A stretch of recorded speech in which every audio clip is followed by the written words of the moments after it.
জাতীয় স্মৃতিসৌধ এবং জিয়াউর রহমান বেগম জিয়ার মাজারে ভারপ্রাপ্ত রাষ্ট্রপতি শ্রদ্ধা। বঙ্গভবন ছাড়বেন শাহাবুদ্দিন, পাবেন আইনি সুবিধা। চা শিল্পের সংকট সমাধানে মালিক শ্রমিক সমন্বয় কমিটি গঠন। উৎপাদন সক্ষমতা বাড়াতে সহায়তার আশ্বাস প্রধানমন্ত্রীর।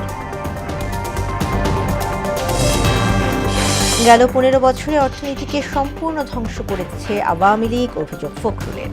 চ্যালেঞ্জ নিয়ে সামনে এগোনোর ঘোষণা। এবং একরামুল হত্যায় শেখ হাসিনা সহ 11 জনের বিরুদ্ধে অভিযোগ আমলে নিলেন ট্রাইব্যুনাল। পলাতকদের বিরুদ্ধে পরোয়ানা, 25 অগস্ট শুনানি।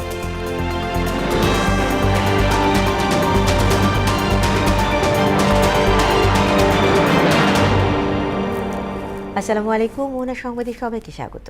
শুনছিলেন শিরোনাম, পুরো সংবাদে আছি আমি তাসমিয়া সেরিন। এবার বিস্তারিত। সাভারের জাতীয় স্মৃতিসৌধে মহান মুক্তিযুদ্ধে আত্মদানকারী জাতির সূর্য সন্তানদের প্রতি শ্রদ্ধা জানিয়েছেন ভারপ্রাপ্ত রাষ্ট্রপতি অবসরপ্রাপ্ত মেজর হাফিজউদ্দিন আহমদ। বেলা 11:30টার দিকে সেখানে শ্রদ্ধা জানান তিনি। এ সময় 3 বাহিনীর পক্ষ থেকে নতুন দায়িত্বপ্রাপ্ত রাষ্ট্রপতিকে গার্ড অব অনার প্রদান করা হয়। পরে শহীদ রাষ্ট্রপতি জিয়াউর রহমান এবং সাবেক প্রধানমন্ত্রী বেগম খালেদা জিয়ার সমাধিতেও শ্রদ্ধা নিবেদন করেন হাফিজউদ্দিন আহমদ। আরও জানাচ্ছেন হুমায়ুন কবির। ভারপ্রাপ্ত রাষ্ট্রপতি হিসেবে দায়িত্ব পালনের প্রথম দিনেই ব্যস্ত সময় পার করেন হাফিজউদ্দিন আহমদ বীর বিক্রম। রোববার সকাল 11:30টায় সাভারের জাতীয় স্মৃতিসৌধে মহান মুক্তিযুদ্ধে আত্মদানকারী জাতির সূর্য সন্তানদের প্রতি শ্রদ্ধা জানান ভারপ্রাপ্ত রাষ্ট্রপতি অবসরপ্রাপ্ত মেজর হাফিজউদ্দিন আহমদ।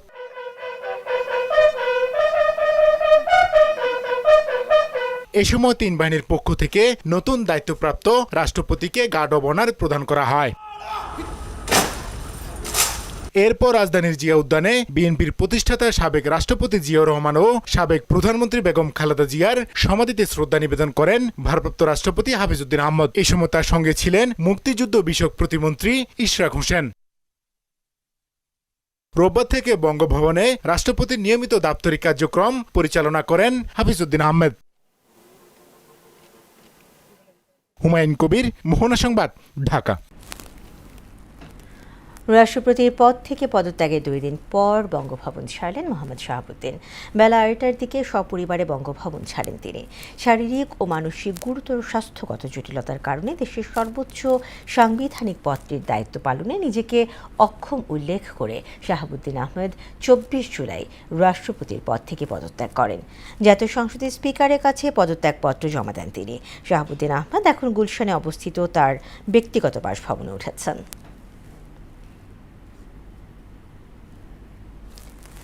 সাবেক রাষ্ট্রপতি মোহাম্মদ শাহাবুদ্দিনকে নিয়ে বিরোধী দলের বক্তব্য আমলে নেওয়ার কিছু নেই বলে মন্তব্য করেছেন স্বরাষ্ট্রমন্ত্রী সালাউদ্দিন আহমদ। সদ্য বিদায়ী রাষ্ট্রপতি আইন অনুযায়ী সব সুবিধা পাবেন বলেও জানান তিনি। সচিবালয়ে এক অনুষ্ঠানে সাংবাদিকদের প্রশ্নের জবাবে মন্ত্রী এসব কথা বলেন। মতিঝিলে বোমা বিস্ফোরণের ঘটনায় তদন্ত করা হচ্ছে বলেও জানান তিনি। শামীমুজ্জামান চৌধুরীর রিপোর্ট।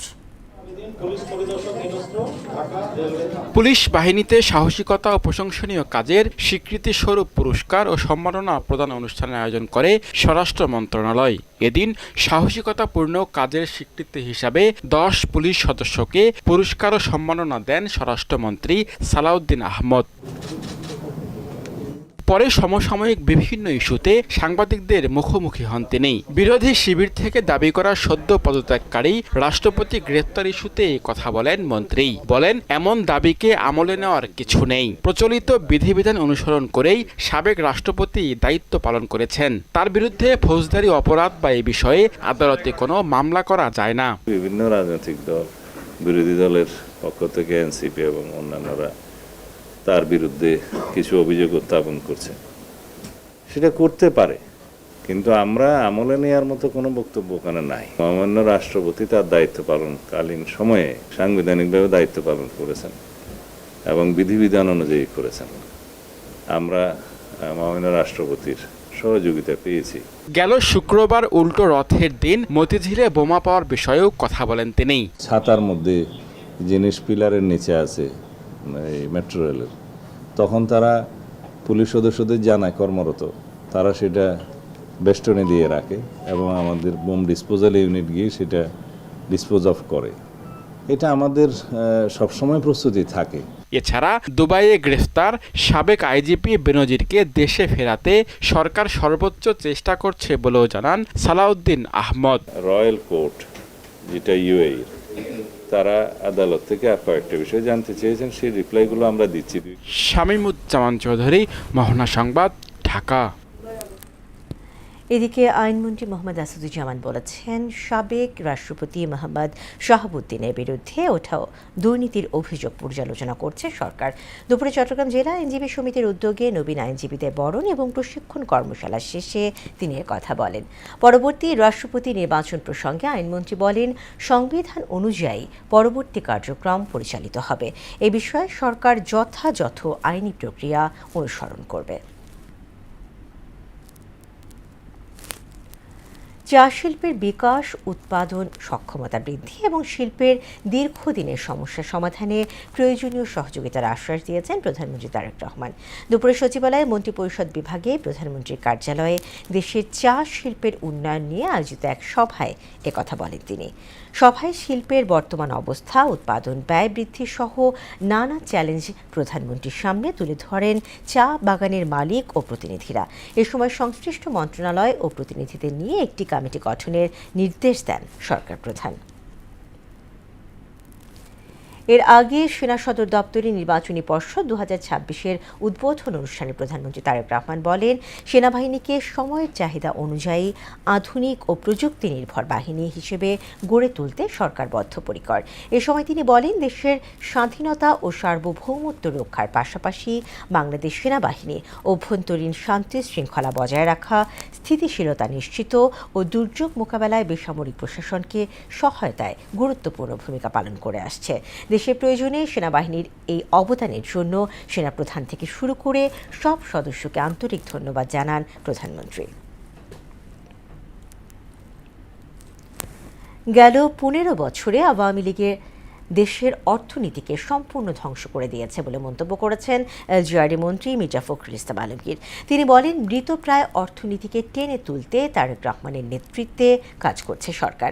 দুপুরে রাজধানীর শেরেবাংলা কৃষি বিশ্ববিদ্যালয়ে আয়োজিত এক অনুষ্ঠানে এসব কথা বলেন মন্ত্রী। এ সময় প্রধানমন্ত্রীর শিক্ষা উপদেষ্টা ডক্টর মাহদি আমিন বলেন, আজকের শিক্ষার্থীরাই হবে আগামীর বাংলাদেশের কাণ্ডারি। নাজমুল ইসলামের প্রতিবেদন। নবীন শিক্ষার্থীদের বরণ করে নিতেই এমন অনুষ্ঠানের আয়োজন করে শেরেবাংলা কৃষি বিশ্ববিদ্যালয়। অনুষ্ঠানে প্রধানমন্ত্রীর শিক্ষা উপদেষ্টা মাহাদি আমিন বলেন, আজকের শিক্ষার্থীরাই আগামীর বাংলাদেশের কর্ণধার হয়ে গড়ে উঠবে। তাই রাষ্ট্র পরিচালনায় তরুণদের চিন্তা, উদ্ভাবন ও আকাঙ্ক্ষাকে সর্বোচ্চ গুরুত্ব দিতে হবে। বর্তমান নির্বাচিত সরকার বিশ্বাস করে আগামীর বাংলাদেশের কাণ্ডারি আমাদের শিক্ষার্থীরা। আমাদের মূল উদ্দেশ্য রাষ্ট্র পরিচালনায় যেন আমাদের তারুণ্যের যে আকাঙ্ক্ষা, তারুণ্যের যে প্রত্যাশা, সেটা প্রতিফলন ঘটে। প্রধান অতিথির বক্তব্যে এলজিআরডি মন্ত্রী মির্জা ফখরুল ইসলাম আলমগীর বলেন, প্রায় 20 কোটি মানুষের খাদ্য নিরাপত্তা নিশ্চিত করাই বর্তমান সরকারের প্রধান চ্যালেঞ্জ, যা মোকাবেলায় কৃষিখাত সংশ্লিষ্টদের নিতে হবে বড় দায়িত্ব। আমাদের দেশে এখন প্রায় 20 কোটি মানুষ।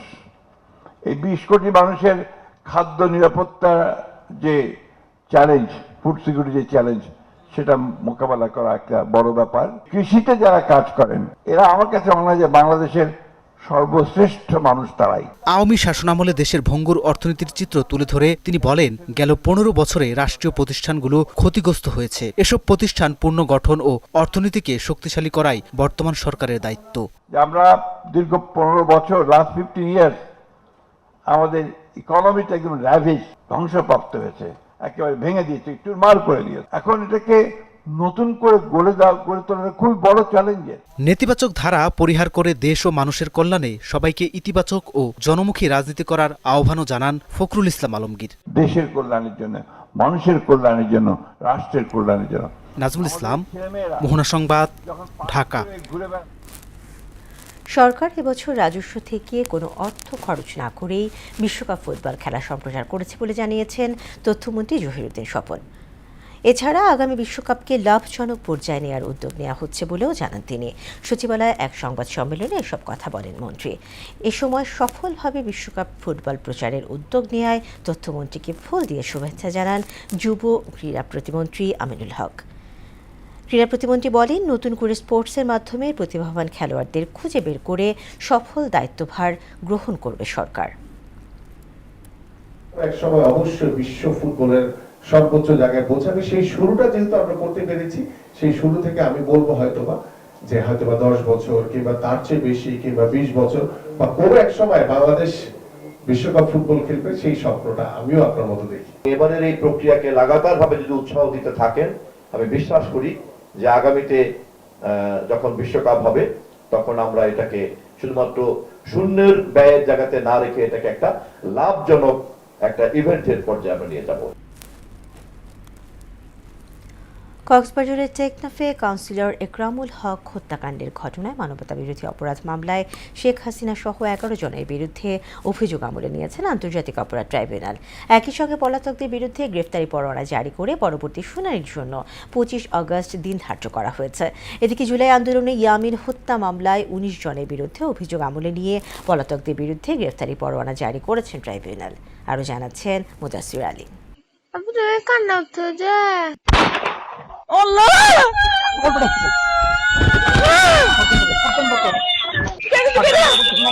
আমার 2018 সালের 26 মে মাদক বিরোধী অভিযানের নামে কক্সবাজারের টেকনাফ পৌরসভার 3 নম্বর ওয়ার্ড কাউন্সিলর একরামুল হক হত্যার ঘটনায় ক্ষমতাচ্যুত প্রধানমন্ত্রী শেখ হাসিনা সহ 11 জনের বিরুদ্ধে মানবতা বিরোধী অপরাধ মামলার অভিযোগ আমলে নিয়েছেন আন্তর্জাতিক অপরাধ ট্রাইব্যুনাল 2। একই সঙ্গে শেখ হাসিনা সহ পলাতক 8 আসামির বিরুদ্ধে গ্রেপ্তারি পরোয়ানা জারি করে মামলার পরবর্তী শুনানির জন্য 25 আগস্ট দিন ধার্য করেন আদালত। পরে ব্রিফিংয়ে আসামিদের বিষয়ে তুলে ধরেন চিফ প্রসিকিউটর মোহাম্মদ আমিনুল ইসলাম। শেখ হাসিনা, আসাদুজ্জামান কামাল, উবায়দুল কাদের, আব্দুর রহমান বদি, তৎকালীন র্যাবের মহাপরিচালক বেনজির আহমেদ, তাদের বিরুদ্ধে ফরমাল চার্জ দিয়েছি। এই মামলার 11 আসামির মধ্যে সাবেক এমপি আব্দুর রহমান বদি, কর্নেল আনোয়ার লতিফ ও মাহবুব আলম অন্য মামলায় গ্রেপ্তার রয়েছেন। এদের মধ্যে বদির অপকর্ম বিশেষভাবে উল্লেখ করেন চিফ প্রসিকিউটর। আব্দুর রহমান বদি সেখানকার একজন কুখ্যাত, আমরা সংসদ সদস্য বলতে লজ্জাবোধ করছি, যিনি মাদক ব্যবসায়ী ছিলেন। একরামকে হত্যা করার পর তার সম্পত্তি কিন্তু এই বদি বিভিন্ন কৌশলে আত্মসাৎ করেছিল। এদিকে একই ট্রাইব্যুনাল জুলাই আন্দোলনে সাভারে আসহাবুল ইয়ামিন হত্যার ঘটনায় করা মানবতা বিরোধী অপরাধ মামলায় সাবেক এমপি সাইফুল ইসলাম সহ 19 জনের বিরুদ্ধে আনুষ্ঠানিক অভিযোগ আমলে নেন। পলাতক 13 আসামির বিরুদ্ধে গ্রেপ্তারি পরোয়ানা জারি করে মামলার পরবর্তী শুনানির জন্য 25 আগস্ট দিন ধার্য করা হয়। আব্দুল্লাহ হেল কাফি, সাইফুল ইসলাম, নুরুল ইসলাম, আসাদুজ্জামান রিপন, শহীদুল ইসলাম শাহজামান, যে আসামিদের বিরুদ্ধে ট্রাইব্যুনাল অভিযোগ আমলে নিয়েছেন এবং আমাদের প্রেয়ার অনুযায়ী যারা ইতিমধ্যে গ্রেফতার আছে তাদেরকে এই মামলায় সনিরেস্ট করেছেন। যারা পলাতক আছে তাদের বিরুদ্ধে গ্রেফতারি পরোয়ানা দিয়েছেন। মুদাসসির আলী, মোহনা সংবাদ, ঢাকা। Colonel Sajjad, major Sajjad. তেলের সংকট কাটিয়ে উঠতে না উঠতেই এবার তীব্র গ্যাস সংকটে দিশেহারা রাজধানীবাসী। বাসাবাড়িতে জ্বলে না চুলা, বিকল্প বৈদ্যুতিক চুলা ব্যবহারে বাড়ছে ব্যয়। আবার ফিলিং স্টেশনে ঘন্টার পর ঘন্টা অপেক্ষা করেও মিলছে না গ্যাস। এতে জীবন জীবিকা নিয়ে দুশ্চিন্তায় পড়ছেন হাজারো মানুষ। আরও জানাচ্ছেন উষা ফেরদৌস। আজকে প্রায় 10-12 দিন ধরে গ্যাস নেই আপা। আমরা গ্যাসের বিলও দিব, আবার কারেন্টের চুলাও কিনবো। এটা আমাদের লস নামা, আমরা মধ্যবিত্ত ফ্যামিলি। মিরপুর শেওড়াপাড়ার এক বাসিন্দা কয়েকদিনের গ্যাস সংকটে দিশেহারা অবস্থা তার। এমনকি ওই এলাকার পুরোটা জুড়েই একই অবস্থা। 10 থেকে 15 দিন ধরে বাসায় চুলাই জ্বলছে না। বাধ্য হয়ে ইলেকট্রিক চুলা, রাইস কুকার সহ বিভিন্ন বৈদ্যুতিক উপকরণ ব্যবহার করছেন অনেকে। এতে বাড়ছে ব্যয়। কারেন্ট চলে যায় 200-300-500 করে, এরকম 4-5 দিনে ঢুকায়। কারেন্ট চলে গেলে আবার ওই যে খড়ি চুলা রান্না করা লাগে। কয়েকদিন তো মনে করেন রাইস কুকার কিনতে পারি নাই, পরে কিনা মনে করেন বাড়িতে খাবার কিনে আনছি, তারপরে শুকনা পাউরুটি এইগুলি খাই, কলা এগুলি খাই। আমরা তো প্রতিনিয়ত প্রবলেম ফেস করতেছি, মানে আমরা এটা সমাধান চাই, একটাই কথা। আবার রাজধানীর গ্যাস পাম্পগুলো দিনের অধিকাংশ সময় বন্ধ থাকছে। 8 থেকে 10 ঘন্টা অপেক্ষা করেও প্রয়োজন মতো গ্যাস পাচ্ছেন না সিএনজি চালকরা। সকাল 7টার সময় পাম্প বন্ধ হয়েছে, তো গ্যাস আমি নিতে পারি নাই। পাম্প বন্ধ, আইলে 200-250 টাকা ঠেলে এলে 20 টাকা 30 টাকা 50 টাকা গ্যাস ঢোকে। মালিকে জমাই দিতে পারে, মালিকে 1000 টাকা জমা দেয়, গ্যাস নাই, গ্যাস পাবো। জ্বালানি ও খনিজ সম্পদ বিভাগের তথ্য অনুযায়ী দেশে 3800 মিলিয়ন ঘনফুট গ্যাসের চাহিদার বিপরীতে সরবরাহ সক্ষমতা সব মিলিয়ে 2800 মিলিয়ন ঘনফুট। চাহিদার বাকি অংশের যোগান নিশ্চিত করা হয় আমদানির মাধ্যমে। এমন পরিস্থিতিতে এলএনজি টার্মিনালে ত্রুটির কারণে সংকট চরমে পৌঁছেছে। এখন একটু ভয়াবহ, যেমন আগে মোটামুটি কম বেশি পাওয়া গেছে, এখন তো একেবারেই নাই। এই যে একটা ভোগান্তিস, এই ভোগান্তিসটা বাদ দিয়ে গ্যাসের দাম বাড়াইলে বাড়াক, আর যদি না বাড়ায় তাহলে আমাদের এরকম ভোগাই লাভ নাই। উৎপাদন ও মজুদের ক্ষেত্রে নিজস্ব সক্ষমতা অর্জন ছাড়া এই সমস্যার স্থায়ী সমাধান সম্ভব নয় বলেই মনে করছেন সংশ্লিষ্টরা। উষা ফেরদৌস, মোহনা সংবাদ, ঢাকা। এবার রক্তাক্ত জুলাই প্রসঙ্গ।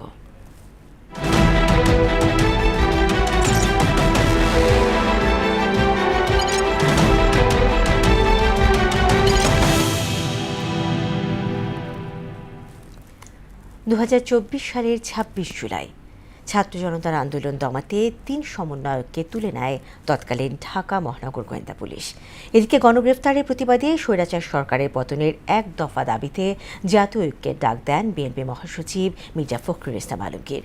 একই দিনে বিকেলে আন্দোলনের সহিংসতায় আহতদের দেখতে ঢাকা মেডিকেলে যান তৎকালীন প্রধানমন্ত্রী শেখ হাসিনা। 24-এর এই দিনের ঘটনা প্রবাহ নিয়ে জানাচ্ছেন মুদাসির আলী।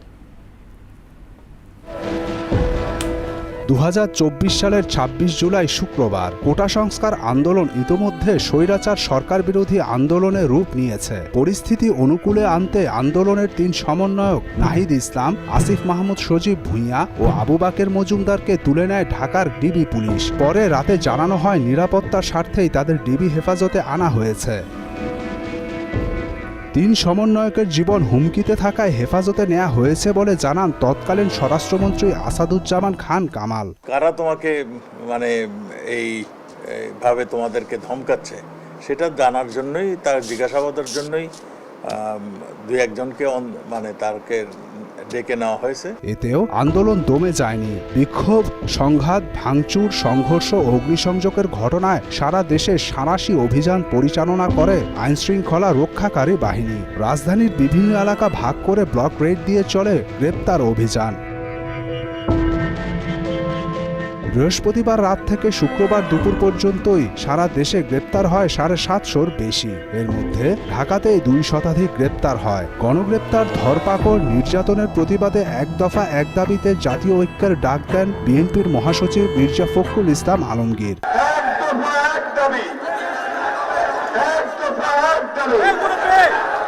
অবস্থা বেগতিক দেখে আন্দোলনকারীদের ক্ষোভ প্রশমিত করতে 26 জুলাইয়ের বিকেলে আন্দোলনের সহিংসতায় আহতদের দেখতে ঢাকা মেডিকেল কলেজ হাসপাতালে যান তৎকালীন প্রধানমন্ত্রী শেখ হাসিনা। আহতদের চিকিৎসার সব ধরনের সহযোগিতার আশ্বাসও দেন তিনি। এর আগে এদিন সকালে আন্দোলনে নিহত শিক্ষার্থী আবু সাইদের পরিবারকে আর্থিক অনুদান দেয় বেগম রোকেয়া বিশ্ববিদ্যালয়ের তৎকালীন প্রশাসন। তবে তাতে কোনো লাভ হয়নি স্বৈরাচার সরকারের। পরিস্থিতি নিয়ন্ত্রণে আনতে আরও মামলা হয়। এদিন ঢাকায় 8টি এবং ঢাকার বাইরে নতুন 22টি মামলা হয়। প্রাণহানির খবরও আসতে থাকে এদিন। আন্দোলনকারীদের ওপর আইনশৃঙ্খলা বাহিনীর গুলি করার ঘটনায় উদ্বেগ প্রকাশ করে জাতিসংঘ। কানাডা যুক্তরাজ্যেও এ নিয়ে কথা ওঠে। দেশের ভেতরেও বিভিন্ন সুশীল সংগঠন, বামপন্থী রাজনৈতিক সংগঠনের পক্ষ থেকেও আইনশৃঙ্খলা বাহিনীর ভূমিকা নিয়ে প্রশ্ন তোলা হয়। এছাড়াও তারা প্রাণহানির নিরপেক্ষ তদন্ত, গণগ্রেপ্তার বন্ধ করতে তৎকালীন সরকারের প্রতি আহ্বান জানায়। এতে করে দেশের অভ্যন্তরে ও আন্তর্জাতিক অঙ্গনেও তোপের মুখে পড়ে তৎকালীন আওয়ামী লীগ সরকার। যারা নিজেদের অদ্বৈতপূর্ণ মানসিকতা প্রকাশ ঘটিয়েছে। মুদাসসির আলী, মোহনা সংবাদ। গাজীপুর সিটি কর্পোরেশনের 2026-27 অর্থ বছরের বাজেট ঘোষণা করা হয়েছে। দুপুরে নগর ভবনে মিলনায়তনে 5,102,35,08,000 টাকার বাজেট ঘোষণা করা হয়। বাজেট পেশ করেন সিটি কর্পোরেশনের প্রশাসক মোহাম্মদ শওকত হোসেন সরকার। সভায় নির্বাহী কর্মকর্তার সভাপতিত্বে অনুষ্ঠানে বক্তব্য রাখেন সিটি কর্পোরেশনের সচিব, হিসাব রক্ষণ কর্মকর্তা গোলাম কিবরিয়া। অনুষ্ঠানে বিভিন্ন ওয়ার্ডের সচিব ও কর্মকর্তারা উপস্থিত ছিলেন।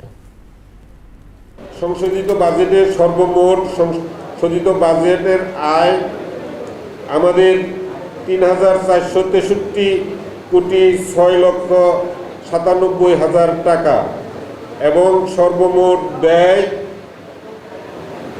1,025,80,64,000 টাকা মাত্র। হামের উপসর্গে গত 24 ঘন্টায় দেশে আরও 4 শিশুর মৃত্যু হয়েছে। ওই সময় নতুন রোগী শনাক্ত হয়েছে 1,160 জন। গেল 15 মার্চ থেকে এখন পর্যন্ত হাম ও উপসর্গে মৃত্যু বেড়ে দাঁড়িয়েছে 820 জনে। এই সময়ে সন্দেহজনক হামে হাসপাতালে ভর্তি হয়েছেন 1,06,239 জন, আর সুস্থ হয়ে বাড়ি ফিরেছে 1,02,467 জন। স্বাস্থ্য দপ্তরের কন্ট্রোল রুম থেকে পাঠানো এক সংবাদ বিজ্ঞপ্তিতে তথ্য জানানো হয়। এবার আন্তর্জাতিক। যুক্তরাষ্ট্রে গত প্রায় 3.5 দশকের মধ্যে সবচেয়ে ভয়াবহ রূপ নিয়েছে হামের প্রাদুর্ভাব। টিকার প্রতি অনীহা এবং জনস্বাস্থ্য কর্তৃপক্ষের ওপর আস্থার সংকটের কারণে বাড়ছে সংক্রমণ। চলতি বছরের শুরু থেকে এখন পর্যন্ত 2,318 জন হামে আক্রান্ত হয়েছেন, যা গত বছরের পুরো রেকর্ডকেও ছাড়িয়ে গেছে। সফল টিকাদানের সুবাদে 2000 সালে যুক্তরাষ্ট্রকে হাম মুক্ত ঘোষণা করা হলেও বর্তমান পরিস্থিতি উদ্বেগের জন্ম দিয়েছে। বিস্তারিত প্রিয়াঙ্কা নিতুর ডেস্ক রিপোর্টার। 35 বছরের মধ্যে সবচেয়ে ভয়াবহ আকারে হাম প্রাদুর্ভাবের মুখে পড়েছে যুক্তরাষ্ট্র। টিকার প্রতি মানুষের অনীহা আর স্বাস্থ্য কর্তৃপক্ষের ওপর আস্থা কমে যাওয়ায় দেশটিতে উদ্বেগজনকভাবে বেড়েছে এই রোগের সংক্রমণ। যুক্তরাষ্ট্রের রোগ নিয়ন্ত্রণ ও প্রতিরোধ কেন্দ্র সিডিসি জানায় 2026 সালের শুরু থেকে এ পর্যন্ত 2,318 জন হামে আক্রান্ত হয়েছেন, যা 2025 সালের মোট সংক্রমণকে ছাড়িয়ে গেছে। গত বছর 2,289 জন আক্রান্ত হয়, এর মধ্যে 2 শিশুসহ 3 জন মারা যায়। অথচ সফল টিকাদান কর্মসূচির কারণে 2000 সালে যুক্তরাষ্ট্রকে আনুষ্ঠানিকভাবে হামমুক্ত ঘোষণা করা হয়েছিল। এক জরিপে দেখা গেছে পার্শ্ব প্রতিক্রিয়ার ভয় ও অবিশ্বাসের কারণে প্রতি 6 জন মার্কিন অভিভাবকের একজন তার সন্তানকে টিকা দিতে দেরি করেন বা অনীহা প্রকাশ করেন। সাউথ ক্যারোলাইনা, উটাহ, টেক্সাস ও ফ্লোরিডা সহ কয়েকটি অঙ্গরাজ্যে হামের প্রকোপ সবচেয়ে বেশি। এর মধ্যে মাত্র 16টি কেস বিদেশ ফেরতদের মাধ্যমে এসেছে, অর্থাৎ রোগটি এখন স্থানীয়ভাবেই ছড়াচ্ছে। বিশেষজ্ঞদের মতে এই প্রাদুর্ভাব আরও বড় স্বাস্থ্য সংকটের সূচনা মাত্র। এটি দ্রুত ঠেকানো না গেলে সামনে হুপিং কাশি সহ টিকার মাধ্যমে প্রতিরোধযোগ্য অন্যান্য রোগের সংক্রমণও আশঙ্কাজনকভাবে বাড়বে। প্রিয়াঙ্কা নিতু, মোহনা সংবাদ। শেষ করব মোহনা সংবাদ, যে আবার এক শিরোনামগুলো আরো।